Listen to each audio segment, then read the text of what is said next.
Hey, hey, hey, welcome to Relationships 101. I'm Pastor Sean Strickland here with my super cute, blessed, ready, and winning husband, Pastor Edwin Strickland. And we pastor Fellowship of Champions Church International, a church that's teaching people how to walk in love, live by faith, and experience God's prosperity in every area of life. And on the first Tuesday or second Tuesday of every month, we do Relationships 101. And we do that because we know that strong families make strong communities, make strong government, make strong nations, make strong churches, make strong worlds. And so, what we have attempted to do in Relationships 101 is to normalize working on healthy relationships. Now, you know what we need you to do. We need you to hashtag live and tell us where you're watching from. We need you to share it in any groups that you can share it in. We need you to tag your friends. Everybody knows somebody, so everybody knows somebody that we can all work together to have better relationships. And so, tell us where you're watching from. Tag somebody, share it in groups, and let's really get our engagement up. We had a little bit of a problem with the Edwin and Sean Strickland page, so we know that several people went there and they weren't able to get on, but now you can get on. And so as a result, let's just keep it going. How you doing tonight, babe? I'm doing great. I'm gonna also remind you guys, let us know if you're watching on Facebook or if you happen to be watching on YouTube. We like to go back and watch our analytics, and I know a lot of people watch Relationships 101 from Facebook, which is not a problem. That's great. You can always go back and watch the replay. But we also understand that people have busy lives and that some people like to watch from YouTube because YouTube does give you the ability to at least listen, even if you have to be doing something else on your phone or your computer or multitasking in some other way. So listen, go ahead and tag. We have a special guest who's going to be with us tonight. You're not going to want to miss it. Tag all your friends and family. Those of you that are on the East Coast, it may be maybe right at supper time for you, 8 o'clock, something like that. 7 o'clock for us in Central. And for those who are on the West Coast, we know it's 5 o'clock. You're probably just getting off work. So you may be tuning in as you are commuting home. Listen, we want you to be safe. We want you to be intentional, but we also want to make sure that you are getting what's going to be given tonight because it's going to be good. I can promise you. Just want to remind you guys also, go ahead and mark your calendars early. Passion already told you the second Tuesday of each month. So you know that's going to be November the 14th will be our 11th edition of Relationships 101. Oh, wow. We've been doing this 10 straight months, and every month people keep asking us, can we do this? Can we do it again? Can we do it again? And, you know, we got a little special something we working on for 2024. I won't say too much about it right now because it's probably jumping the gun. I really want to, but I won't. But we got some really, really exciting things Maybe coming we can up. say it at the end. Maybe you want to hang around to the end when we get through, and we'll share with you something we've got planned for 2024 that you are not gonna want to miss. You are, in fact, you're gonna go ahead and let your boss, let your kids, let everybody know that you're gonna need some time off because it's gonna be something that you're gonna really want to be involved in. But with that being said, I see you guys are tagging people. I see we are now on the Edwin and Sean Strickland page. And just so you know, anytime we're doing Relationships 101, one of the easiest way to get to us is to just go to www. Edwin and Sean, EDWINANDSHUN, one word, edwinandsean.com, and it'll take you right to the page where we'll be broadcasting from. But if you're watching us on our church page, that's fine. If you're watching on my YouTube channel or Pastor Sean's YouTube channel, that's fine. Or if you're watching on our personal Facebook pages, that's fine as well. We just want you to be in the place. Ain't that right? That's right. That's why I'm over here tagging my friends. Are you tagging your friends? I tagged a bunch of mine earlier. I'm going to tag some more when you start talking. And then that way we don't have to both be tagging while the broadcast is going on.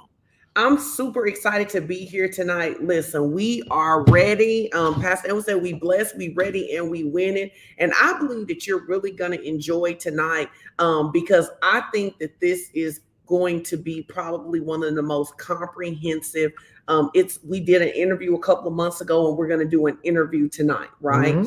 And we are bringing to the stage somebody who we believe just has such a wide variety of information and insight to give a lot about building healthy relationships, overcoming different life challenges and stuff. And so I am super, super, super, super excited to have this guest. So I want to welcome none other than my best friend, Unica J. Can you bring her to the stage? Absolutely. Now, I just said that because, listen, you need to tag Paul and tell Paul to get on here right now so he can watch this, so the whole world can know who's the best friend. It's me. So we starting out hot. Welcome to Relationships 101. We're super excited to have you. You just confirmed with Pastor Edwin that you're going to be doing back in December, doing a special thing with him with Ed Talk. In fact, let me tell y'all right now, you don't want to miss Ed Talk on December the 19th, because Unique and I are going to have a conversation about leadership and what leadership means to move us into the next realm of success. You're not going to want to miss it. She got so much to share. We ain't even going to do this tonight, but you don't want to miss it on the 19th. I just wanted to get the people a little tip. I appreciate it. I just wanted to give them a little tip. So again, if you're, tell us where you're watching from. If this is your first time watching, we're going to jump into this. So, Unica, one of the goals of Relationships 101 is to really normalize working on relationships. One of the things that we said when we first started this is that so many people fail in relationships because I don't know who told us we automatically know how to do relationships well. That just because we love somebody that we know how to do relationships well. And I think I was telling you that when we were back in the green room, that you have some of the most broad experiences that I think that you bring so much insight here. And I really just want to kind of go through the gamut of your life to talk about all the lessons you've learned about relationships, how your relationship with God has played a part into that. And I did write questions, so everybody should be really proud. So it's not a freestyle, but we are not limited to the questions because I am sure that one question is going to lead to another question. This is what I need y'all to do. Facebook fam and YouTube fam, I need you to get all of your people here, because if you have ever heard Unica J speak before, you know this is going to be hot. You know we can always count on her to be real, to be raw, to be relevant, and to be Holy Spirit led as she does that, which is actually a super neat line to walk. And so we are ready. And if you're ready, could you welcome Unica and just tell Unica hi, and then we're going to ask our first question. You want to say anything as we're warming up? We're waiting on people to tell you hi.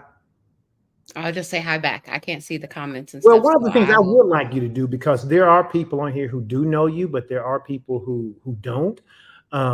So before we get into just the first question about just like your upbringing and all that stuff, just tell us a little bit about who you are and what you're doing right now, because I think it helps to give people an idea of who they're in the room with, who they can glean from. So if you don't mind, while they're saying hi to you all in the comment sections, if you can just come tell people a little bit about who you are and what you do right now. So I'm Unica J. I live outside of the greater Philadelphia area. I am the founder and president of Rewrite 365, which is a training and performance improvement consulting firm where we focus on leadership, strategy, and culture. And so we have the unique opportunity to work with Fortune 100 companies all the way down to small churches and small organizations and nonprofits. And so if you've ever seen organizations that say they have great places to work or top places to work, we are one of the organizations behind that to help people get on those lists. And so that's probably the number one thing that we've been doing over the last 2 years. I'm also an executive coach, and I enjoy coaching some C-suite executives across the country.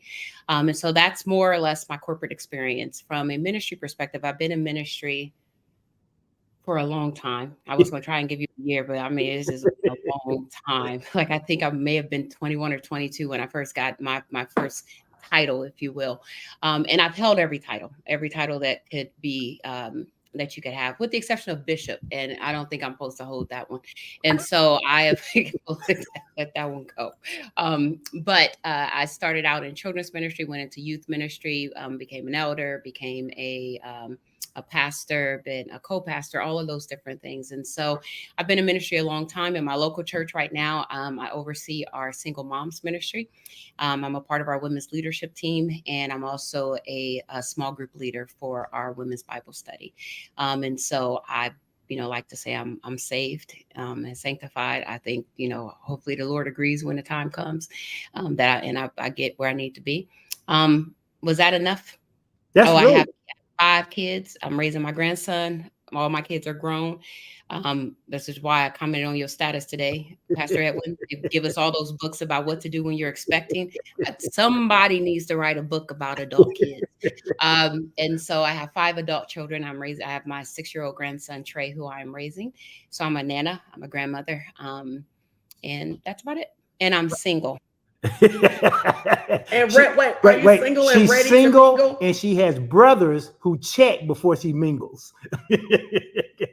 That part.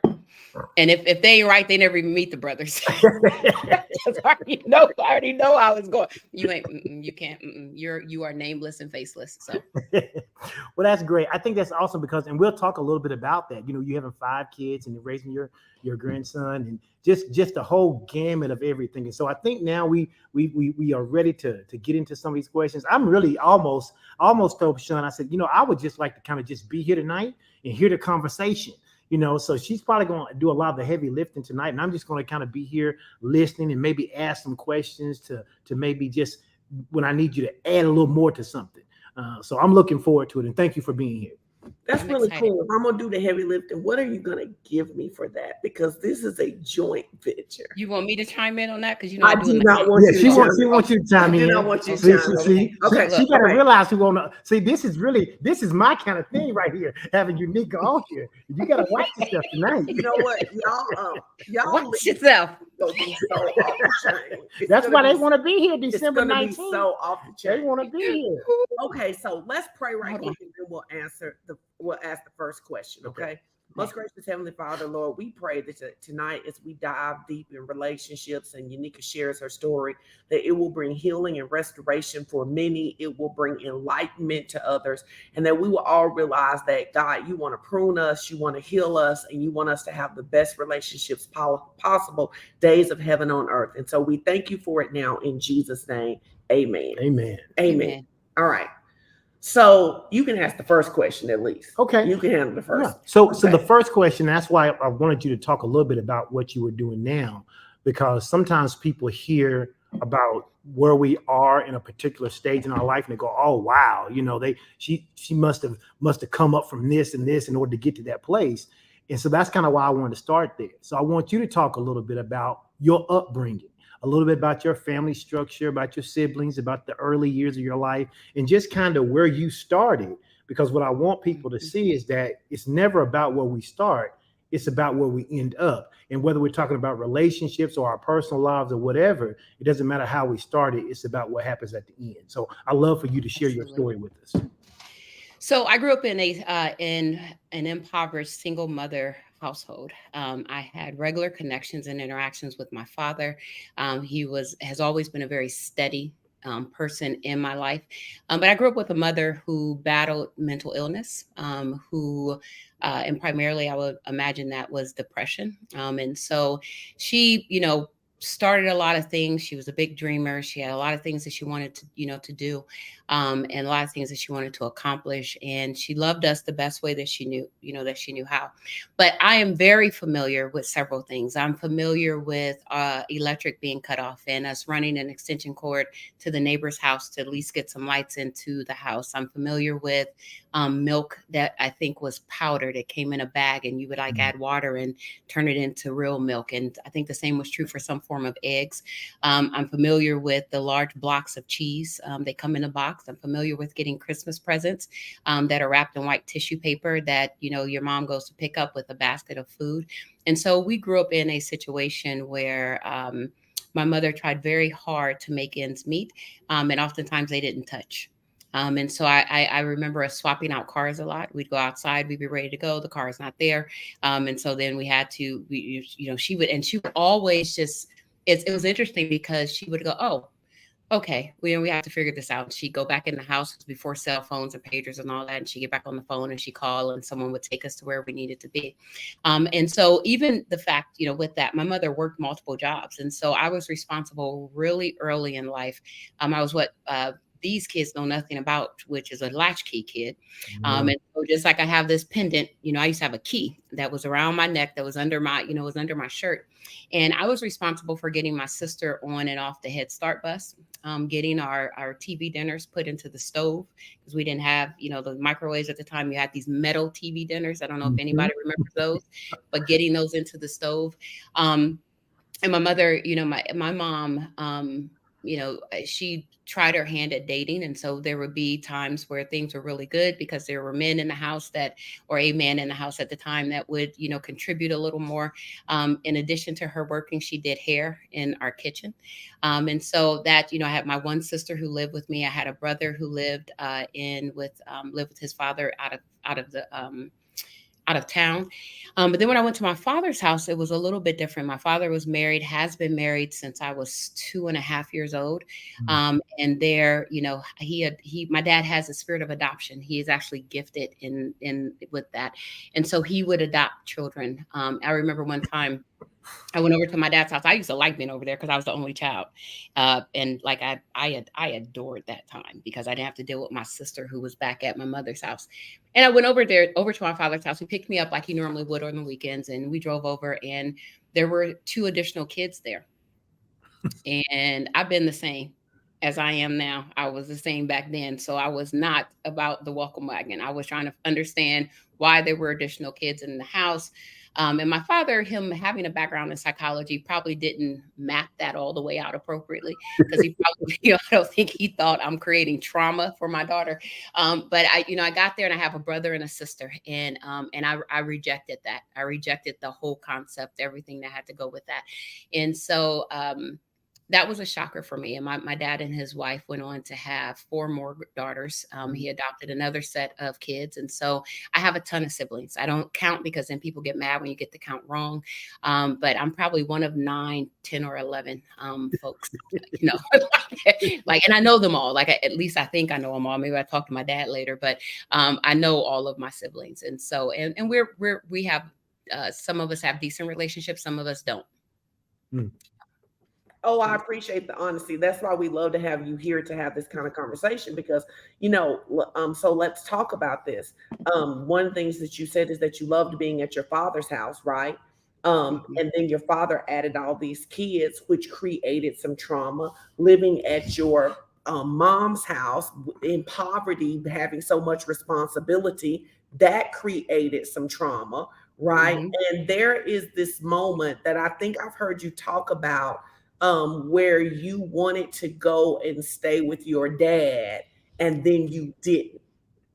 Do you remember how old you were when that happened?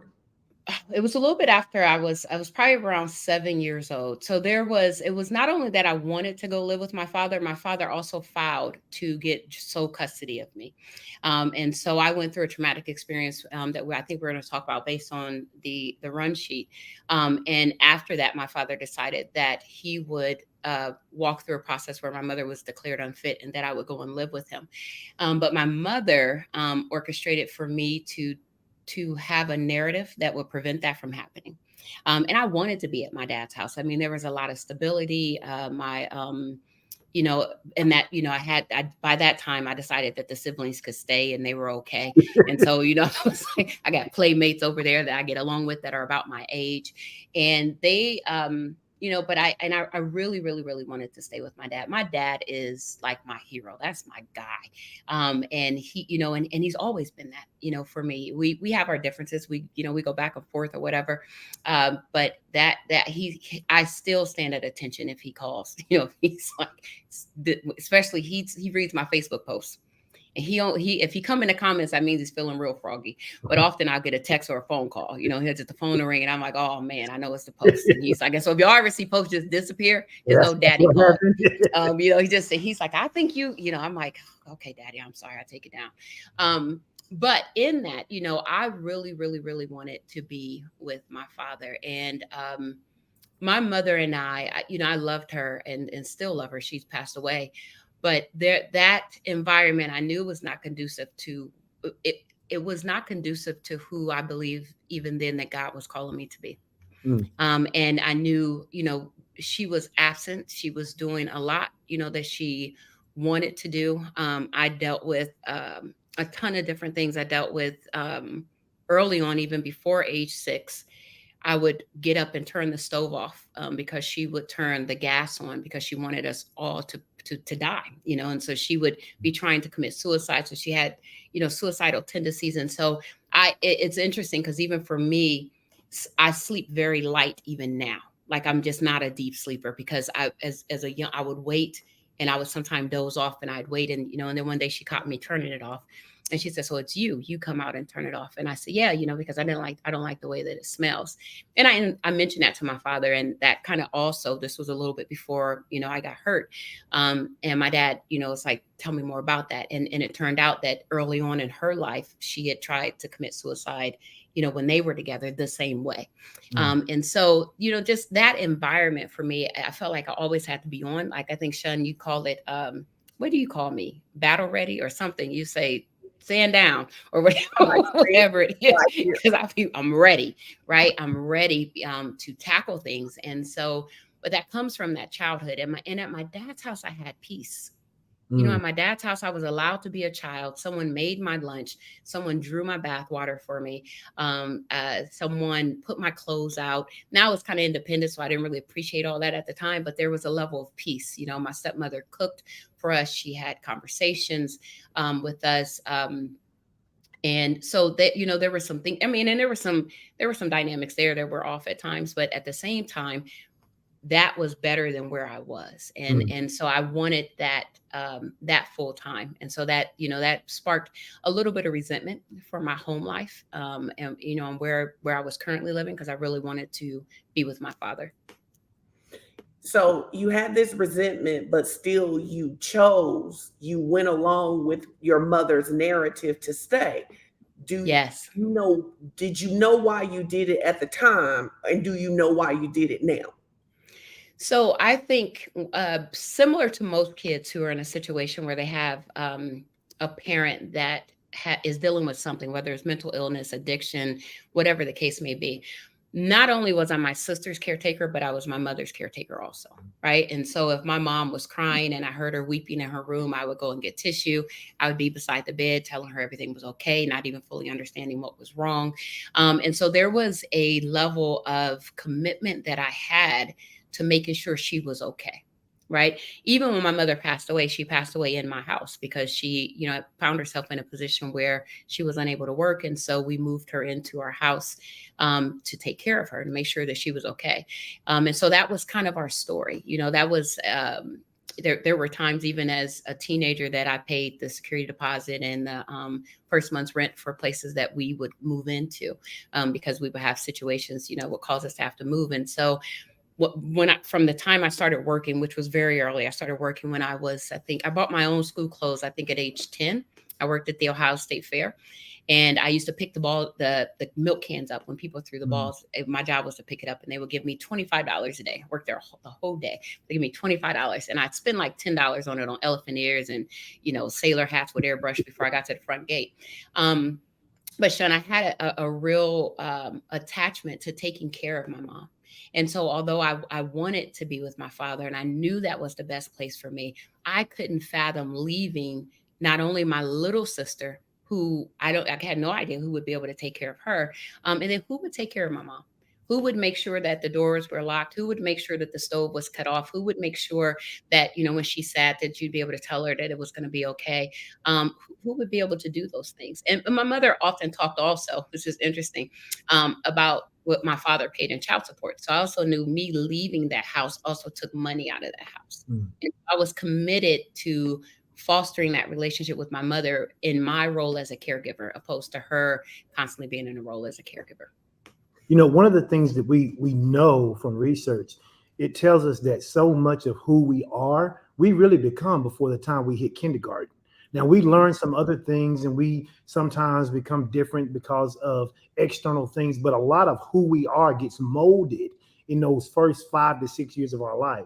And so because of that, how did that relationship, that dynamic with the idea of, hey, I got to take care of my little sister, who's going to take care of my mom, how did that shape you, and how did that lead to other relationships with friends, family, romantic relationships, work relationships? How did that impact you, or did it impact you in a certain way? And have you been able to look back at that and go, hey, there were some good things that happened with that, there were some bad things that happened with that, where am I now? Kind of walk us through that whole idea, because as I hear that story, I go, man, that had to have some kind of impact on your life. So I'm a carrier, like I've been a carrier, meaning if there are burdens, I'm a helper. I take on cases that are not mine. I jump in to assist. I'm ready to make sure that other people's lives are going well.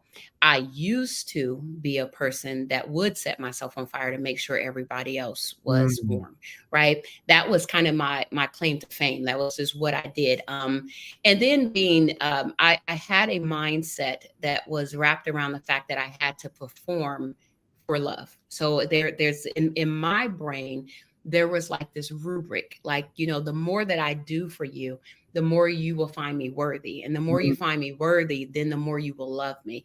And if I can do more things, then I can have more worthiness. And then in turn, hopefully I can get this love that I'm constantly searching for. And so that caused me to actually draw people to me that were takers, that would take all the time, like take my time, take my money, take my energy, whatever the case may be. And that's both in romantic situations and friendships, all of those different things. And so I went through, like, I think kind of this ebb and flow where there would be times where I would be freely giving. And then there would be times I'd pull everything back. I'm not giving to anybody. I don't like people. I don't want to deal. I joke. I say that a lot now. I'd be like, oh, I don't like people. That's not the truth. I don't like people who like to take, like I'm anti-takers. And so I think for me, it set me up in this place of thinking that, because here's the thing. I don't doubt that my mother loved me. I think that she was broken and she did not know how to love me, right? But that also, I think there was a craving for me to have that motherly love, that love, that it should be unconditional, right? But then it's interesting. So how do you get to this place of understanding unconditional love when you live with a person that wants to take all of your lives? How do you balance that even as a kid? And so as I grew up, like even in corporate, one of the things that made me irreplaceable to a certain extent is that I would catch the vision and I would perform. Like if you tell me what it is, I can perform. If you tell me what you need me to do, I can perform. And my tenacity and my agility is unmatched. Like I can take on a ton of projects, multitask, flawlessly, get them back to a person. I mean, I find myself, I was finding myself doing that in my marriages. I would find myself doing that in my friendships, where everyone would come to me to say, I have this issue, or I'm going through this thing, or I can't pay this, or, what do you think about this? What are your thoughts on this? But I wouldn't have those people to go to, right? Because I created this dynamic where I was constantly pouring out, but I was not receiving. I wasn't even I didn't know how. Even if people came into my life to give, I'm like, well, this is strange. What's your angle? What are you trying to do? And I would reject that at times. I'm like, nope, this sounds like you. I don't know what that means. And so that, I think that dynamic for me, it created a person who was extremely focused on performing so that she could be loved.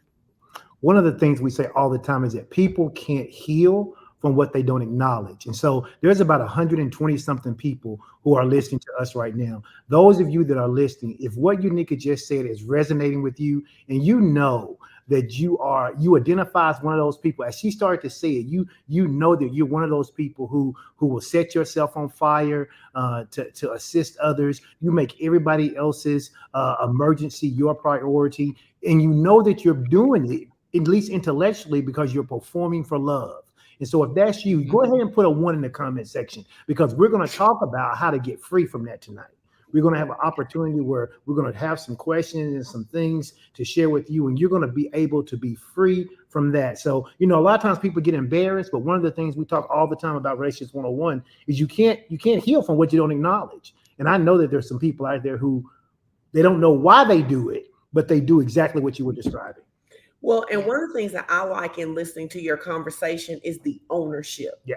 The ownership. You're able to say, here's the relationship with my mom, here's the relationship with my dad, here is what I did. Because one of the things that we always say is that if it's somebody else's fault, there's nothing I can do to change it. Yeah.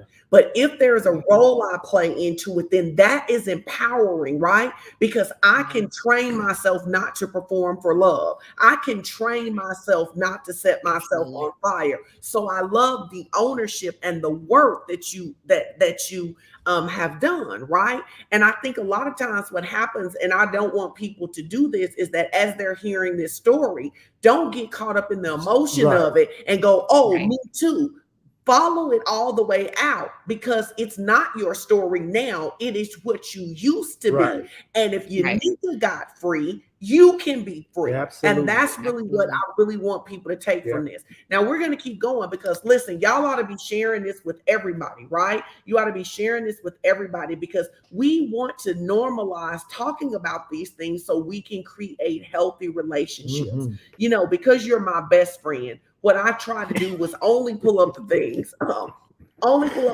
Because I want you to remember that when you were trying to be shady with Strick with me. I want you to remember who you actually are tied to, okay? But because you are, I really worked through the questions to share the things I knew you had said publicly, right? So you've already talked about this trauma with your mom and with your dad, but now I want you to talk specifically about 2 incidents that happened, I believe, when you were 6 years old. Okay. Yeah. All right. So when I was 6, and that's why this becomes kind of that, what's the right word? You know how you have before Christ and after Christ? This is like one of those moments, like it's a defining moment in my life that I can go back to and understand so many different things from this. So when I was 6 years old, my mother was very much, she operated a lot in fear, right? So she had more of a fear-based parenting. Like and I have to catch myself, because sometimes I have that same narrative. Like she'd say something. I'll just give you a quick example. I think it's funny. So she would say, make sure you have on beautiful, clean underwear. Now, that's a hygiene thing. But my mom would say, in case you get hit by a car and the paramedics have to cut your clothes off, your underwear are clean, right? And I'm like, my grandma what in said the world? My grandma said it too. I bet you 50% of the people on here done had their parents say that to them. No. Yeah. So that kind of, she had that piece, like even in all that mess, she had this protection over us. And so she really didn't allow us to spend a night at people's house. She really struggled with us spending a night at people's house. But there was a couple that went to our church, and the husband was a person, I realize now he either was probably a deacon or elder or something like that. But he would collect the tithe and offering. And we went to this little bitty small church. So they had like this little wood thing that you change the numbers on, so I remember him doing he would do, move the numbers around. I don't understand. They never got more numbers. They just moved the numbers around on the thing, but I digress. So anyway, my mom really trusted them. And so they were having a birthday party, and my was a slumber party, and I wanted to go to the slumber party so bad, like because I'd read in my books, I would read. I was a big reader even as a small kid, and so I would read these books, chapter books even, and I'm like, I want to do a slumber party. I want to do that. I want to be a part of this thing. And so I begged my mother, I begged her to let me go. And she was like, okay, yeah, I'll let you go, and so she knew the couple, she knew the family, she knew the kids. They went to our church. And so everything is copacetic. So I go to this birthday party, and the father, he asked me if I wanted to help ice the cake for his child. And I'm like, absolutely, sign me up. Like, I'm all about this. Because here we are, let's perform. if I perform, then I'm going to be worthy because I'm used to this. So yeah, you giving me opportunity to perform, I'm about to nail this cake. Okay. Come up and he's showing me, because they did a homemade cake, which I thought was pretty snazzy because we didn't do homemade anything at our house. And so, I'm icing the cake, and he's like showing me different ways to do it. And I can even visualize this chocolate icing. And as I'm spreading it onto the cake, and he's like, you did a really good job. This is amazing. I'm so, I'm proud of you. And the other kids are like, this is great. And then we eat the cake and they like the cake. And I feel like even though I didn't break one egg or sift any flour, that I was a part of making this cake, right?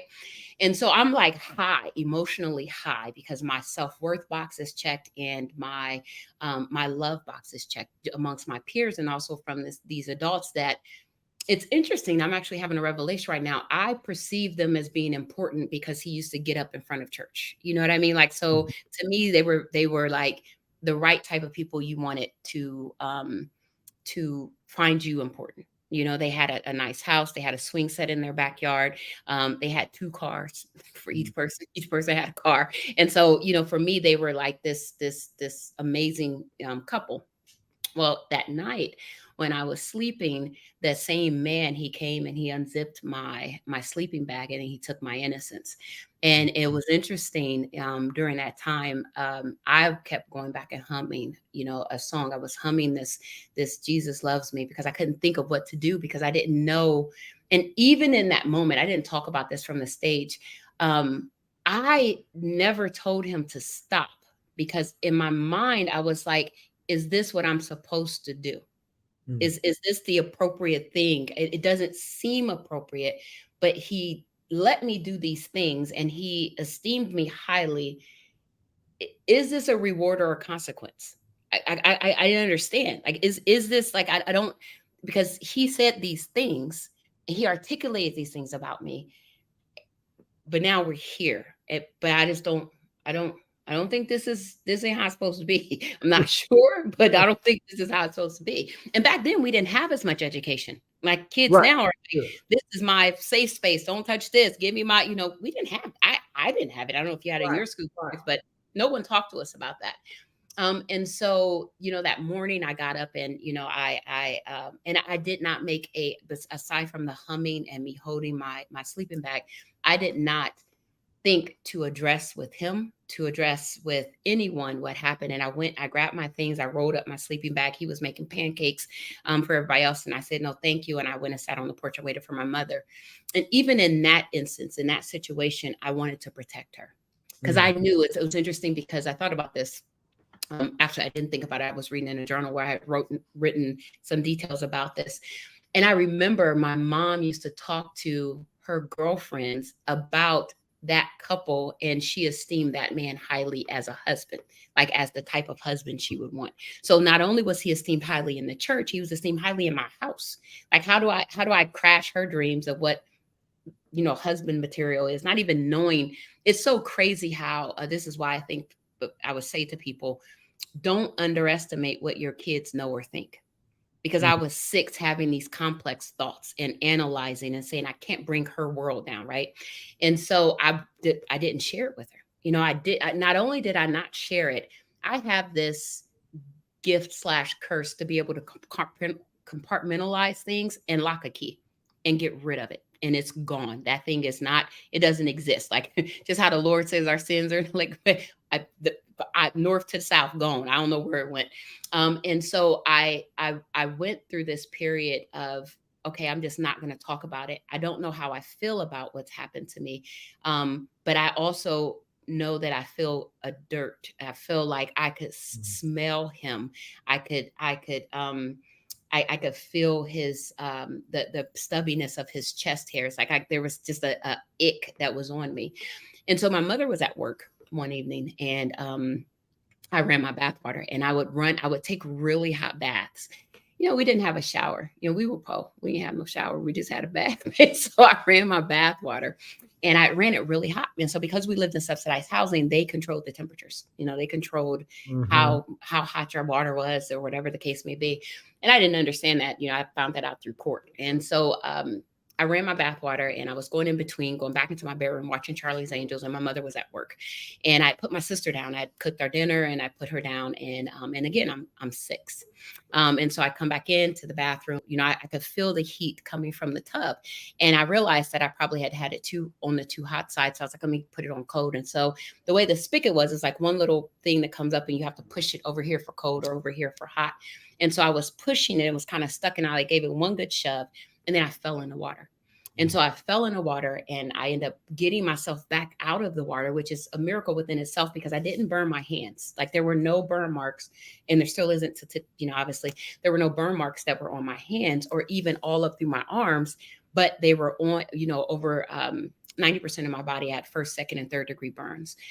My mom came in from work, and I was on the bathroom floor. And I was trying, the only reason I was on the bathroom floor is because I really was trying to like muscle through and get up, because I was like, this is not going to go well, that I'm on this floor and I haven't taken my bath. And when she comes in, she's going to be frustrated because I haven't done my task. Right. And so, when she came in, about performing. Still performing. I got to make sure I check the box, get everything together for her.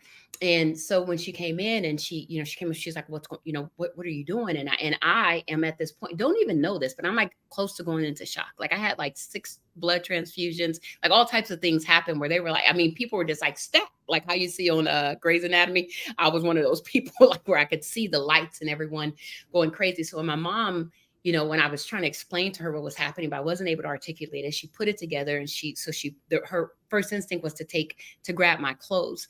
And when she took my clothes off, my skin came with it, and she lost it. At this point, she is like going bananas. And it's interesting because I remember her pacing in the hallway, and she had bought a blanket, and she took the blanket back. She didn't know what to do. And she made a phone call to someone and explained to them what happened.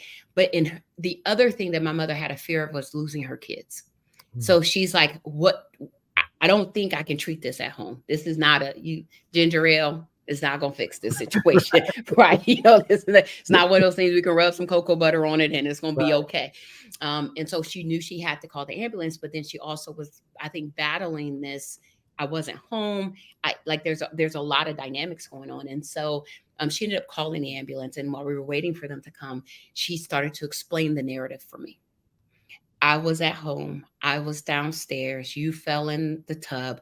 This is what you have to say. If you don't say this, they are going to take you from me. You will leave you. And it doesn't mean you go to your dad's. It's going to mean you go to some stranger's house, and they may or may not be nice. I'm not signing up for that. What's the script? Right. Where's the period? Right. Give me the script. I'll step on stage. And so, Children's Services did come to the hospital, and they did interview me around my injuries. And so I'm in the hospital. The first time I was in for 40 days, I had 6 different operations. Sorry. I had 6 different operations. I had to learn to walk again. They told that, we had interesting wheelchairs because your legs were able to be straight. They were wooden, and your legs were it wasn't like normal, because I couldn't bend because of the tightness of the skin. Mm-hmm. And so from skin grafts to having my bandages changed each day, learning to walk again. They told me that I probably wouldn't be able to have kids because I had to have a surgery that was done around my abdomen, that, they were like, we don't know that she'll be able to have children based on how we have to place certain things. That was a lie, because then I had 5 of them.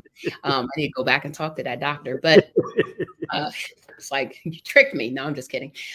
But that, for me, what was interesting, even laying in that bed, like I had this little Bible that I kept with me. It's just really little, it's about this size, had a little lamb on it. And the wording is, I don't even know why they hand that to us, because the wording's so small, you can't even really read the Bible. But I kept my little Bible with me, and I really just trusted in God during that time period, because my mom would have to go to work. My dad would come up, he would brush my hair, and,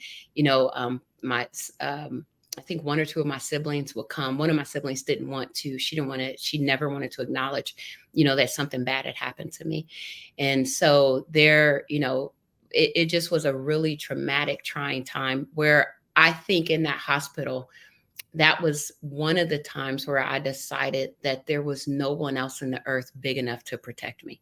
because now both of you have failed me twice. Dad, you failed me because I'm stuck at mom's house, and mom let me go over to these people's house, and they did this thing, and then I fell in this water, and now look at me laying up here in this bed, and I'm the one that has to press the button for the nurse to come. I'm the one that's picking out the menu. I'm the one that has the catheter. I'm the one that has the IV. And for me, it appeared like everybody else was just kind of, they would come in to be a part of that story for a while, and then they would have to leave because they had to still pay bills. So they had to go and do other things. And so even in that, I decided that there was no one else on this earth that was big enough besides God to be able to handle me, to protect me, to love me, to be present for me. And so it was okay for me to continue to be present for others, but there's either I'm not worthy enough for people to be present for me, or people just aren't big enough to be present for me.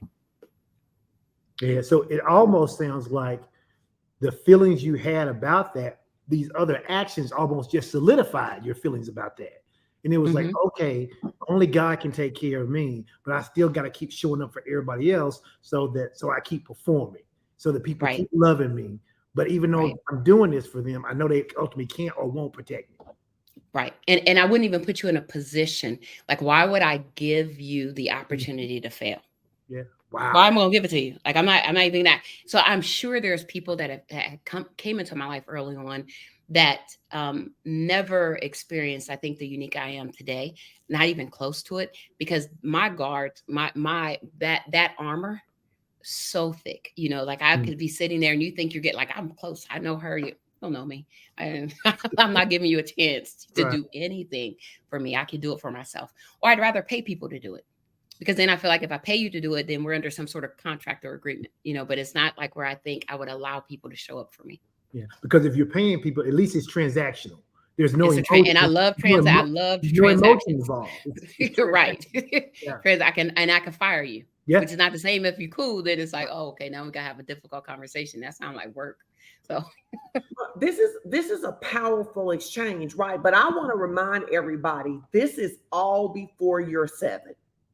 Right. This is like 6-year-old Unika, right? But something that I think is so powerful in this is that you're going through trauma, crazy trauma, that like anything you would have done after that, people could have been like, it's because of your trauma. But somehow you turn to God in your trauma, right? And it's like, which always reminds me that it's not what happens to us. Because 2 people can have the exact same thing happen to them, and one person say, I can't stand God because I got touched. And you're like, hold on, let me be clear. God is the only person that's big enough to take care of me, because clearly these people can't handle it, right? Right. And so I think that is so powerful, man. Your story is just so good. Like, do you have something you want to ask him? No, I mean, again, I just want to make sure we're connecting. All of these things happen. And even though you are the person you show up in today, because we're ever progressing, from the time you were 6 until now, there's been all kinds of relationships in there. There's been romantic relationships. There's been friendships. There have been work relationships. There's been family relationships. And so I'm really interested to hear, as you navigated through from age 6 to what you are now, what are some things that people can learn and say, yeah, here are some things that were traumatic for me, and as a result, I behave this way, and now I've learned differently, and now I behave this way. Yeah, I think that's good. Because I think that's what a lot of people show up and they go, oh, this resonates with me. I too had this tragedy, but they are at this level. And you're like, I had that tragedy, but I moved on, and now I'm here living at this level because I've changed my mindset. Yeah. So I think there's a couple of things. I think one, both my mother and my father were pretty no nonsense. My dad was an Army sergeant, and so that with that comes that. And so I in addition to the things we're talking about, while they both loved me, there was a love withdrawn. It wasn't a present. Neither of them were soft. If you fell down and you scraped your knee, they're like, get up. You bleeding? How bad is it? Go in there and get a Band-Aid. The reason why I share that is because even in all the things, and even my dad, who I think fought to be my protector, right? They really didn't take excuses. You weren't allowed to have a bunch of excuses. Like I wasn't allowed to bring a B into my house, and so my mother would say, and I would try and explain, well, this is what I really, she didn't care. You don't get B's. I'm like, okay, this is interesting. And so, that I think part of that no excuse piece that made me think that these things that happen, I don't get a pass. Right. And just because they happened, I don't get to just say, let me go blame this. That's part one. Part two, when I look back at my childhood, there were so many other things that happened to and I'm not minimizing what happened to me or the trauma. Right. But I remember thinking, I knew a girl that went to my school and her mother was a prostitute in her neighborhood. That's my mom's not that, and then I knew people who had their mothers, were strung out on things, and my mom wasn't that. And I knew people who didn't know who their daddy was. It was not my story either. So I even had this rubric kind of going that it is horrible, but it ain't the worst, right? It's not. And if this person can get up every day and put their shoes on and come to school, surely I can get up and come to school and do what I need to do.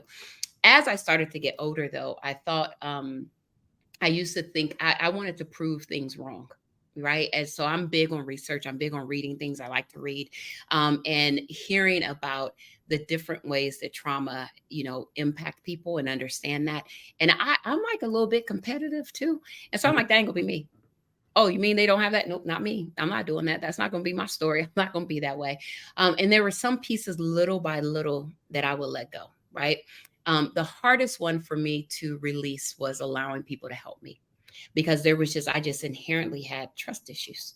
Like I don't want you close to me. I want you to back away. I can kiki with you. I can brunch with you, but that's about all we get, and people would say, oh, Unica and I are so tight. We're so cool. And I'd be like, hey, we not, how do I keep this up? But I think that it literally was tiring. It was exhausting. I do understand. I know you do. And so, but I think there's a couple things there. A lot of times we hear a narrative around choose you, but I think it's about choosing God. And I remember there were revelations that came to me that even my relationship with God was performative, right? I remember I was in the church and my pastor was like, you can't pick up another thing. You're ushering, you're cleaning the church, you're singing in the choir, you're doing the children's ministry, and I'm like, but I got to do these things. I have to do these things because I need, I want him to know that I love him, that, and so in order for me to show him I love him, I need to do all of these things. And my pastor was like, but he loves you. And I remember him saying that. And I was like, wait a minute. Oh, that's right. It's not about only me and how I'm professing and showing my love for him.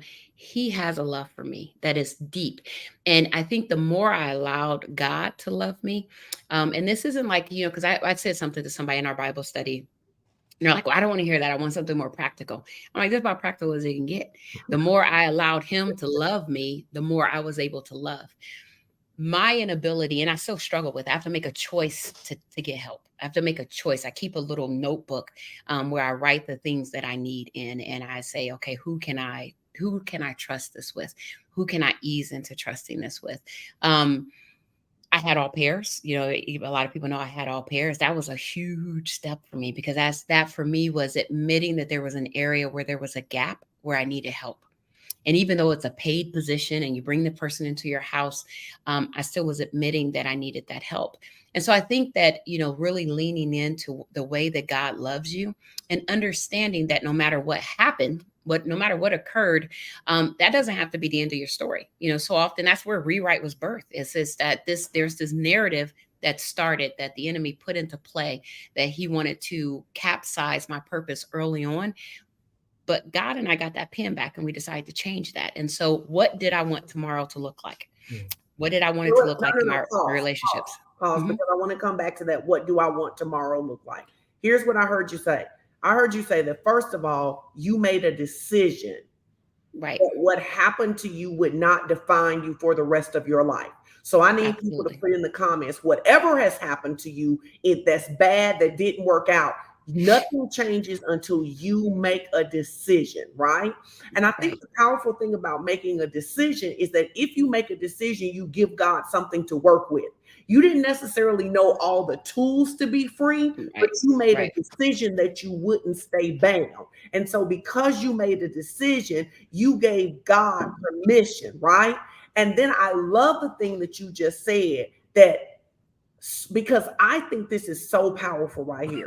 So many people cannot decide their tomorrow, what their tomorrow should look like, because they won't let go of yesterday.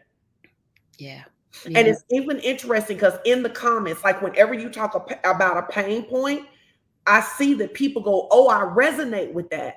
But what we also want is I resonate with making the decision that I won't stay here. I resonate. I Mhm. love when you said God and I took the pen back. Somebody needs to take that today and say, Yeah. God and I are taking the pen back. Yes, crappy stuff happened to me. Yes, my parents. Yes, I got a divorce. Yes, all of these things. But tonight, God and I are taking the pen back. We're taking Yeah. the pen back, and we get to decide, not the man who touched me, not the man who left me. We get to decide what tomorrow Yeah. looks like. Yeah. And she said Yeah. that's where rewrite was That's birthed where from. rewrite was birthed from. Now somebody said she had a what? She had a nanny, y'all. She used a fancy word, but she had a nanny. An au pair.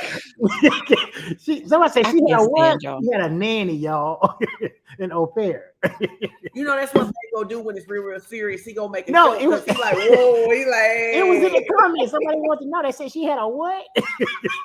no, but it's like, so, we're just not going to get through all of your story. We're going to have you back in 2024 so you can tell us some more about this, because we didn't even get to your marriages. We didn't get to But I do want to ask that one question though. How do you think all of this played a role in your marriages? Because how many times you've been married? Twice. Twice. So, and I knew that. I was just asking for them. But how did that play a role in your marriages? Like, were you? Do you think, looking back, you go, okay, I'm such a different person today than when I was married? Or do you think, no, it was just them? It was. I just picked wrong. It's never just them. Yeah. I just, I mean, unless you have this like a real bad joker, it's never just them, because you also picked them. Right. Whether they asked or Yeah. not, you said Say yes. So that. part of it is on you, from that point. I think that I think there's a couple of things. So I try and make it succinct. Am I the same person I was when I was married? No. No. And do I believe that my husband's got the best wife they could possibly get? No, because they still got a wife that wanted to perform. And as a result of the performance, I expected certain things that were a part of the covenant, but I expected it based on my performance. And a lot of those performances were transactional.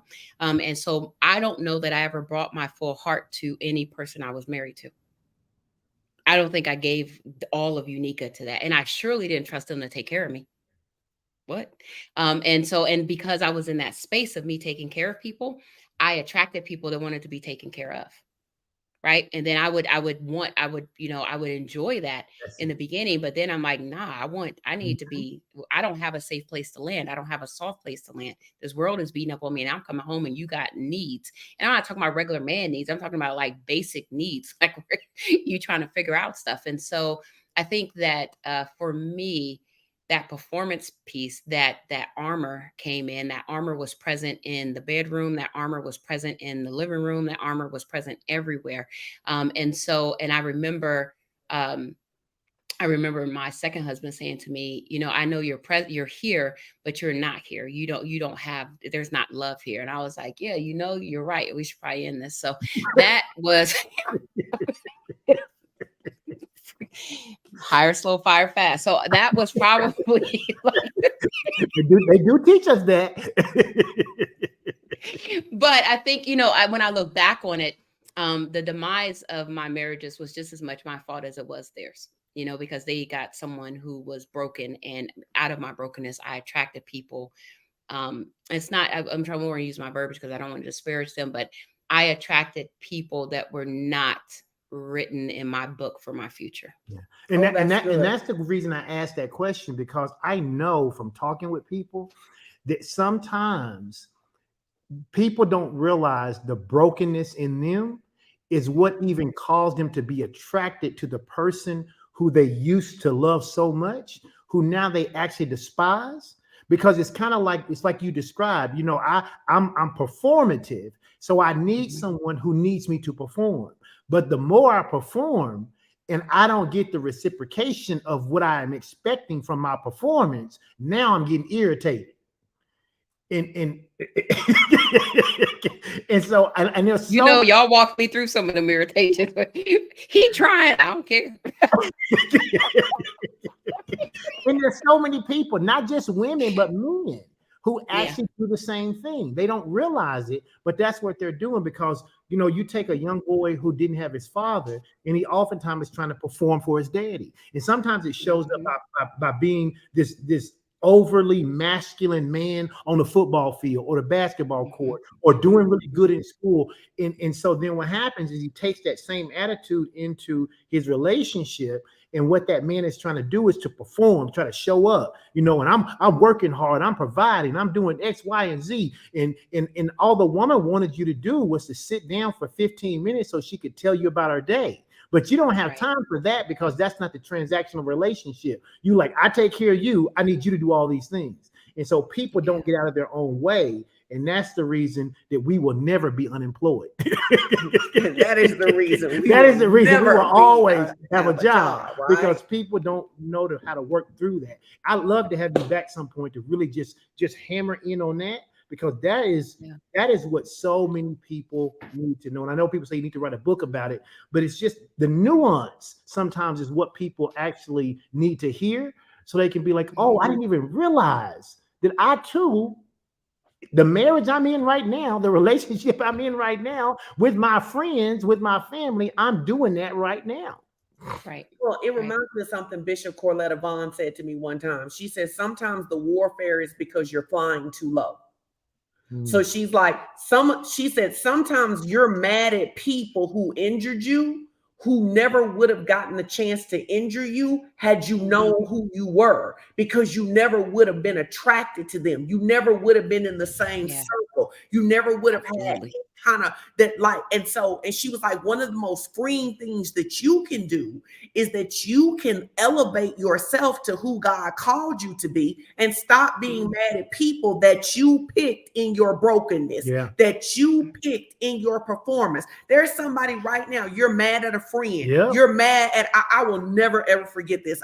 When I first got married to Edwin, I found out that I had been betrayed by one of my really good friends. And he said this thing to me, like, he's like 22, maybe he's 23. He looks at me. He said, you know what your problem is? And I said, what? He said, you thought you were special. He said, now you had watched her do it to everybody else, but somehow you thought you were so special that she wouldn't do it to you. He said, how can you be mad when somebody does to you what you have watched them do to other people? I knew then I could pick the winner, right? Right. Is that there are some people who you could get free today.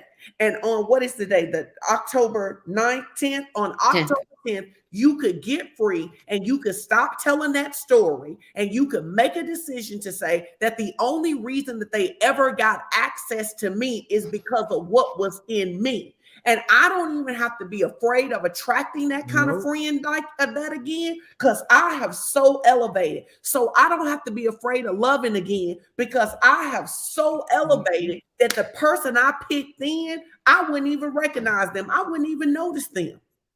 Yeah. I think it's one of the things that's so beautiful, at least for me in this stage in my life. I'm in love with Jesus, but I'm also in love with Unica. You know, I treat myself well. And so there will be a level of competition for someone to come into the space, whereas before I didn't treat myself well, right? I treated everybody else well. And I think that it's so true, because even the attraction piece, there's some people that they don't even catch your attention. You know what I mean? Like there's just globally that person is not, those people are just not, and it's not like an arrogance, right? There's not an arrogance there, but there's just, somebody said one time, they said, man, you're a lot. Go find less. Yeah. Go But find less. I'm not fixing to become No, less for you. It's the go find less for me. If you think I'm a lot, go find less. Go find Right. less. And I think that that piece of it for me, there is, I used to say settling is not an option. And I just have a refusal to settle. And that's in all of the areas. You know what I mean? And there may be some times where I slip on certain stuff, or I break some covenants with myself, but I get back up and get back on those things because I'm worth it. And I'm not tied to how I'm performing in my friendships. And I'm not tied to how I'm performing with my kids or how I'm performing in my church for my own self-worth. You know, I've found that in my identity in Christ, and I lean on that. And I found that made, we can talk about this next time, but that disrupted some things with people because people needed me. There were people around me who liked my giving, who liked my sacrifice, who liked, not being present for me and me being present for them. And I'm like, yeah, no more. This is not how it works now. Some people don't like when you change in such a way that change no longer benefits them. They're Right. like, wait a minute, I need you to be the person who performs. I need you to be the person who needs to be needed. Now, we had a person, somebody asked a question, and listen, these folks are still adding people. I don't know if you can see these numbers going up. Oh, I can't see anything. They still going up. So they add more people. And one person had a question I thought maybe we could just kind of tackle before we Absolutely. go. And so the question was, it said, okay, but after she made the decision to move forward, what steps did she take to get past it all? And a lot of these people follow us, so they ain't gonna let you get off of here without some steps, some 3 keys. So you give us some rewrite, 7 steps. Give them some rewrite. How do you rewrite? You ain't gotta get in the whole thing, but you might get some new clients here. So here's the thing. Let me think about how I want to put those steps out there. So the one part that's kind of interesting is how does she get past it all? I think is incremental, right? And I think that the first thing you have to do is you have to take a good hard look at yourself. And I remember some years ago, I sat down and so every year in October is my new year. I don't celebrate in January. That's not a new year. My new year starts when my year is about to change. And I remember sitting down and I said, what are the current character defects that I have? Because no one knows you like you, if you're honest with you. But so many of you don't want to get quiet. You don't want to sit down. You don't want to submit. So you don't know yourself. You're running around here thinking that you're okay. And there's some things there's some deficiencies that are within you. So I sat down and I said, okay, what are some things that I do? And I started to write those down. Then I went and I mapped it to, well, when was the first incident or the first time that I can remember doing that thing? And then I went to the why. And if I got to a why where I didn't understand why I did it, I sought God about it. I said, okay, God, why is it that I don't like to be hugged? Why don't I want people to hug spontaneous hugs? Now, if I really like you and you cool with me, I might hug you spontaneously. People get this so confused. They see me hugging at one person and they think it's okay for them to hug me. And so, I'm like, and I'll do it, but you can tell it's not like I'm like, ooh. But I'm like, okay, I reject intimacy. I reject affection. Why do I do that? Right. And so going and mapping that all the way back and saying, okay, there's still some unhealed portions that have to do with how I was raised or whatever that traumatic experience is. And then I write that down and I work on that thing. So I don't fix this. How do you get past it all? You can't just get past it all. You have to pick the pieces and start to do that incremental work. I think it's the same as when I'm working with companies and they're like, we have 15 key initiatives for 2024. You're going to fail. Yeah. You should have 3 to 5. If you go beyond 5, then you're going to struggle. Yep. And so I think that, really taking this pragmatic approach of going back and saying, why do I show up this way? If I feel a way, I used to not place outbound calls to people if they ever got off the phone with me in a hurry because I felt like I was disturbing them. Right.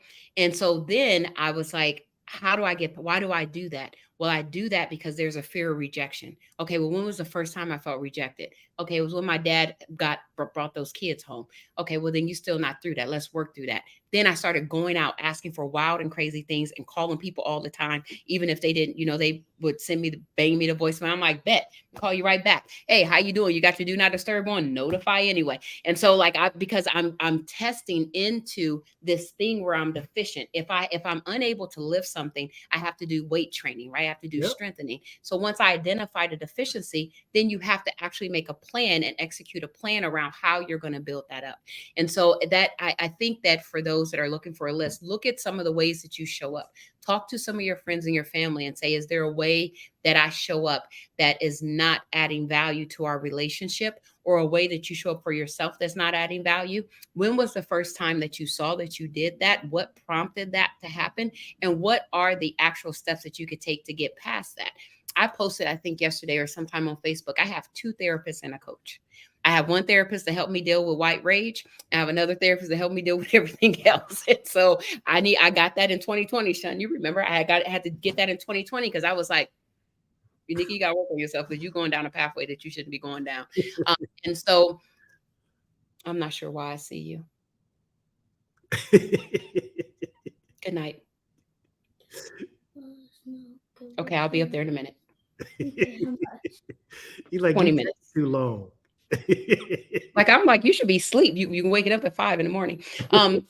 But I think that, bye, Trey. I think part of that is you stepping back. You have to be able to see yourself. Like, even in the Bible, Jesus couldn't heal the withered hand until he stretched it out. So we're keeping it in our shirt and we're walking around here acting like everything's okay because we don't want people to see that brokenness, and we don't even want to show. We get so used to it being hidden that we take it even in our own intimate places and keep it hidden. I like to bring mine out. Yeah, in this month, I'm going to be looking at all the things I said I would do that I didn't do. Well, why didn't you do it? You made a commitment to yourself to do that. Why didn't you accomplish that?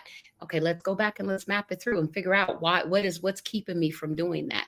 And I'm not ashamed. I'm not ashamed of my story. There's no part of my story that I hold back. And the reason why I don't hold that back is not only for the victory to happen for other people, but it helps me combat shame.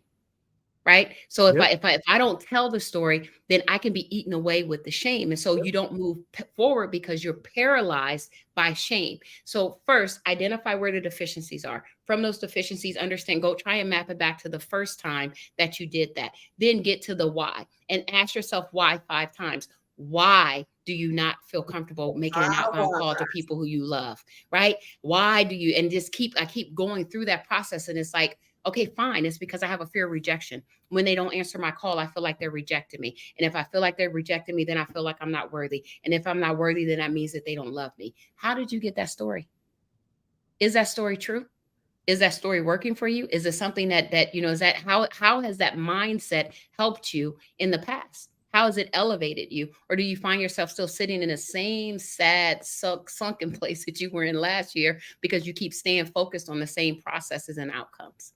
And you can't get it through Facebook likes and commenting and joining these different things. You have to go get off of here and go do the work. Nor can you get it from just wanting to always go to church and get a high from going to church.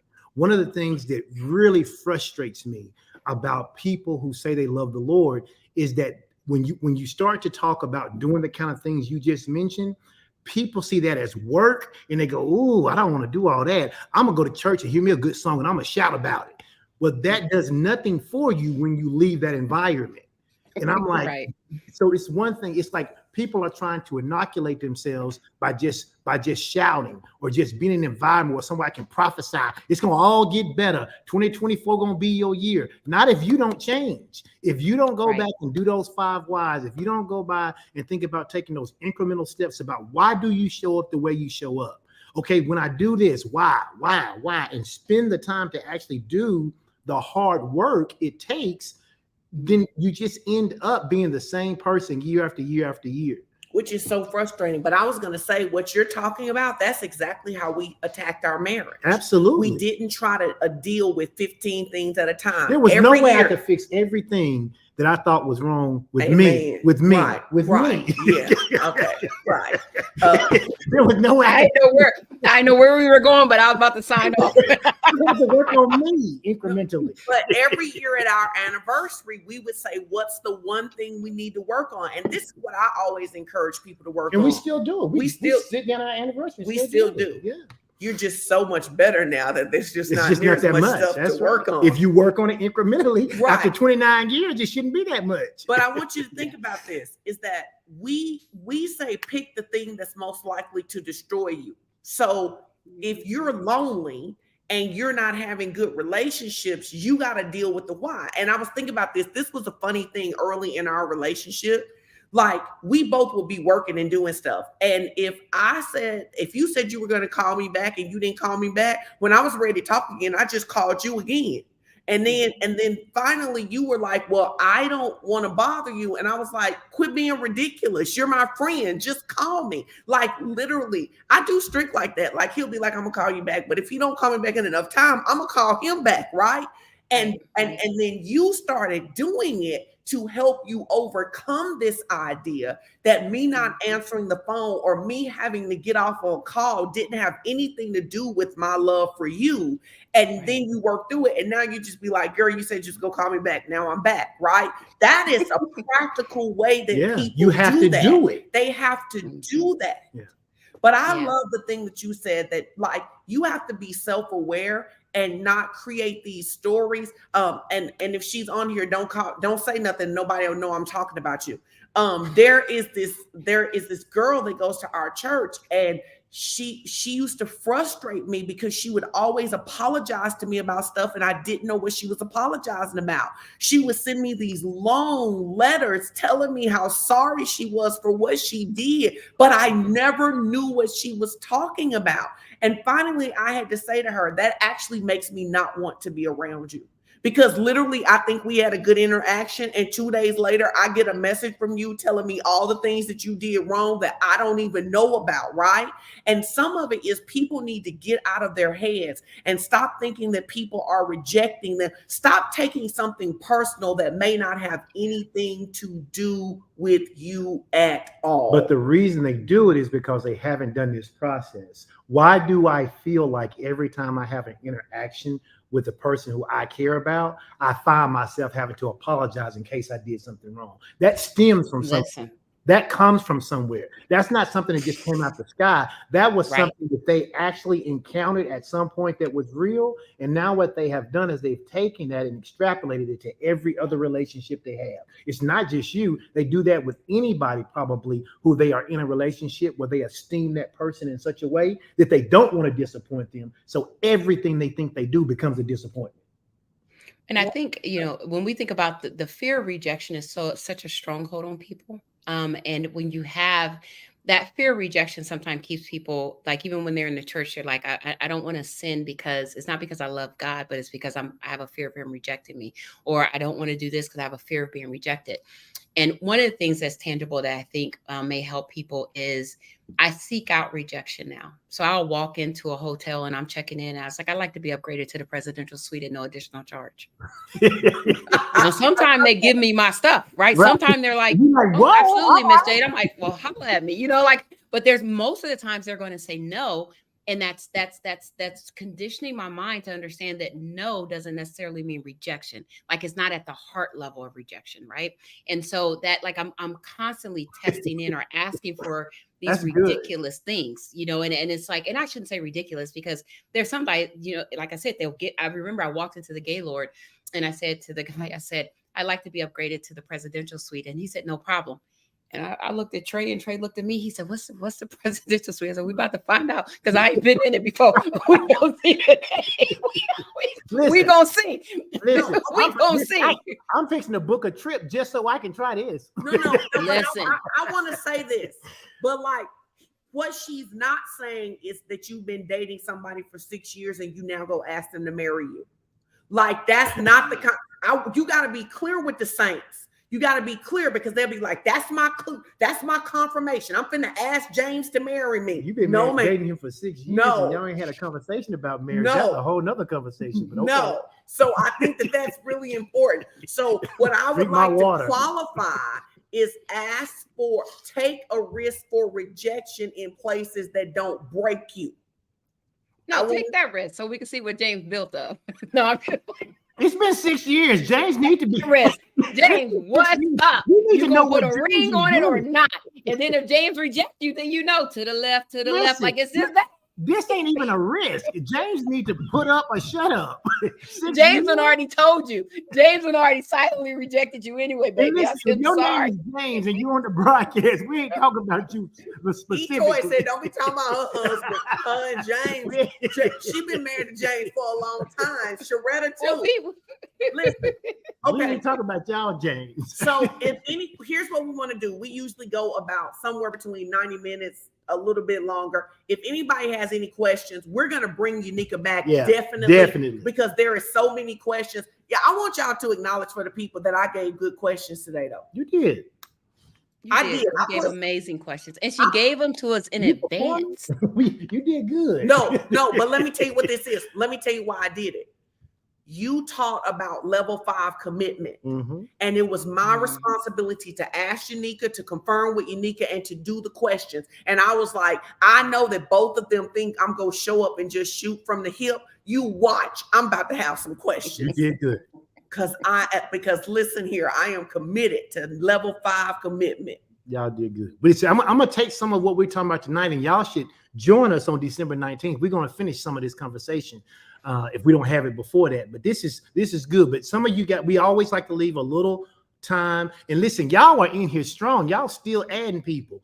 But if you have a question specifically for Unica and we can get to it, we'll try to. So go ahead and flood your comments your questions in the comment section. We'll try to do that. Unica, people want to know, how can they get in touch with you? What's your website?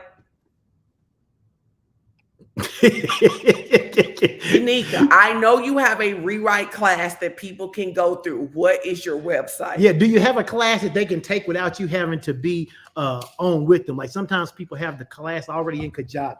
We know you busy, you got lots of things to do. You can't be fielding individual phone calls from people, but is there a class they can take? It's already out there. She's just gonna keep drinking her water.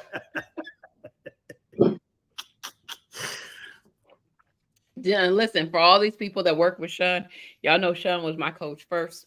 So y'all see that look she giving me? That's one of them soul shift looks that she giving me. That's look, and she ain't gonna let up. Let me think. Do I have a class? I do. And I've been debating on if I'm gonna run it in the fourth quarter. So I think I can commit to doing a class. That's fine. So here's the thing. If you want to connect with me, my website's probably not the best way because it's geared more towards my corporate clients. But you can connect with me on Instagram. DM me on Instagram and DM me and tell me that you are interested in a life rewrite. And that will kick off some things for us to be able to stay in contact with you. What is your Instagram? Is it just Unica J? Unica J. I'm Unica J everywhere. Okay. Unica J with everywhere. The exception of my real Facebook where there's something else in there because I'm trying to guard people from coming over there. Can you come back next month? Can we just finish this next month? We don't have to wait to 2024.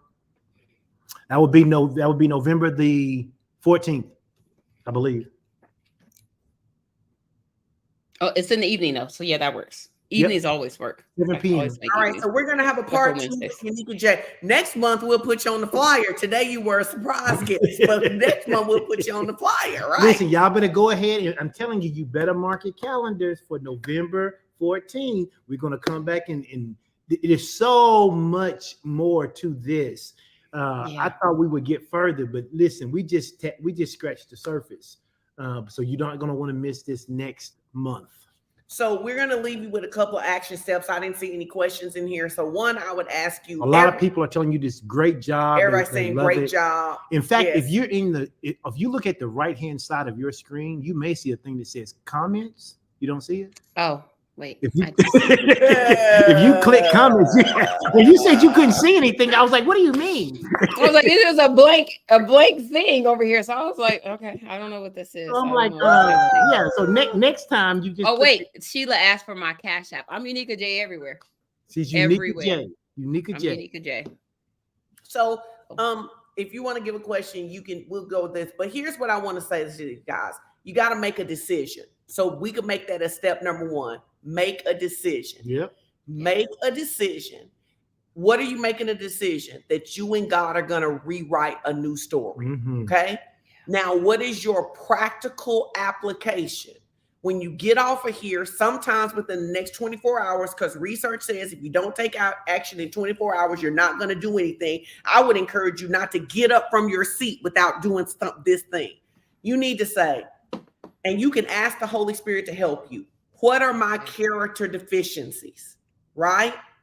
Just write them down. And I want you to hear this because everybody needs to hear this. Put this in the comments. You don't have to be perfect to be amazing. Because many times when people start looking at their deficiencies, they start equating that to I'm not lovable. Nope, right. I am lovable. I just have an opportunity to grow. What are my character deficiencies? You're going to pick one. That is so important. One. Pick just one. Just one. Just one. You're going to pick one. And you are going to begin to walk out how to intentionally change that behavior. And if you will work on that from here till December 31st, you will have growth in that area right there. And then next quarter, you can add something else. Yep. Now, there you go. Those are your practical steps. You got to make a decision. You need to identify a character deficiency. You need to get a plan to attack it. And you need to begin to work on that one. Everybody say just one. Because you know the Saints always try to overachieve. Just one. Because if you do one, if you try to do 15, you go get overwhelmed and you're just going to quit. One of the things I always say about the Lord, I appreciate the Lord for not telling me all the stuff that was wrong with me. Mm-hmm. I appreciate that just up front when I gave my life to him, he didn't say we need to work on all these. I'm so glad. You know why? Because I would have quit.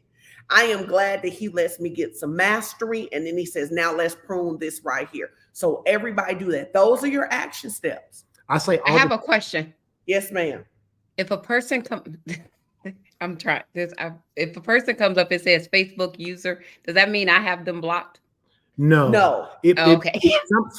When we're on StreamYard, depending on which platform they're watching, they may have to give Facebook permission to put their name in. If they didn't realize that, they didn't do it. Yeah, it's okay. No. I was like, nope. So you know how we always end, guys. Give us your one big takeaway. And Unika will be back with us next week. You should bring a friend. Next month. She'll be back with us next month. But what is your one big takeaway? Yes, someone put the questions and the steps in the comments. You just have to scroll up a little bit. Keyshawn put them in there. Well, it depends on what platform. If they're on different platforms, they won't see them. This girl's on Facebook, though, look like. Yeah. Well, they could be on Facebook. They could be on my Facebook, Sean's Facebook, the church's Facebook. It just depends. But yeah, we saw them put in there. You may want to just tell them one more time what you want them to do. Make a decision to rewrite your story. So that's number one. Do within 24 hours. Okay. What are my character deficiencies? That's your second step. You need to figure out, and you don't just figure them out. Ask the Holy Spirit, what are your character deficiencies? Ask him. Pick one and then attack it. Yes. Right? Someone said, would you recommend getting a therapist for this process? I will say this. I got a therapist as a part of this process. And finding the right therapist is important because I believe that person should have biblical beliefs. For me, like I want them to be able to see things the same way that I see them. So I think if you go down the pathway to get a therapist, just choose well. And if you're not comfortable even in that first appointment, fire them. Yeah, fire them. If you are going to look to get a therapist, you have to make sure you pick the right one. I think that's really important, and I think especially as believers, we want to be, because if therapy and coaching are similar to this, to do it well, you're going to let somebody look deep in your heart. And you don't want to give somebody access to your heart that's on an agenda for the enemy to then begin to plant things and pull you away from God. So to me, I think it's very important that your therapist shares your beliefs. Yeah, I do too. And I think it's important when people hear the term about a therapist and a coach, that they really understand, at least for me, the difference in those. A therapist really is there to help you work through some past things, kind of help you with those 5 why am I showing up? But a coach's job really is to help you to be more forward thinking. Okay, I don't want, because I tell people, I don't want to hash your story over for the next year. I want to help you. I'm not. Well, therapists will, but I'm not a therapist. I'm But, not a as a therapist. coach, I will help you devise a plan and how we can move forward. So for some people, they may need both a therapist and a coach. Yeah. I Man. have 2 therapists and 1 coach. you So go. that is, There you you know. go. All right, Unica, thank you so much, guys. Thank you for hanging out with us tonight. Listen, if you want to bless Unica J, her Cash App is Unica J. It's a Unica J everywhere. She's Unica J everywhere, and she will be back with us next month. We're excited about it. And thank you guys. And if this blessed you, leave what your takeaway was and share this with somebody and come back and watch the replay. And All make right? sure you invite somebody next month on November the 14th, because you're not going to want to miss it. Amen. Unica, we you. thank you so much for being here. Thank you, Unica. Thank you for having me. Such a blessing. Such a blessing. All right. Thank you, guys. Bye-bye. All right. Bye-bye.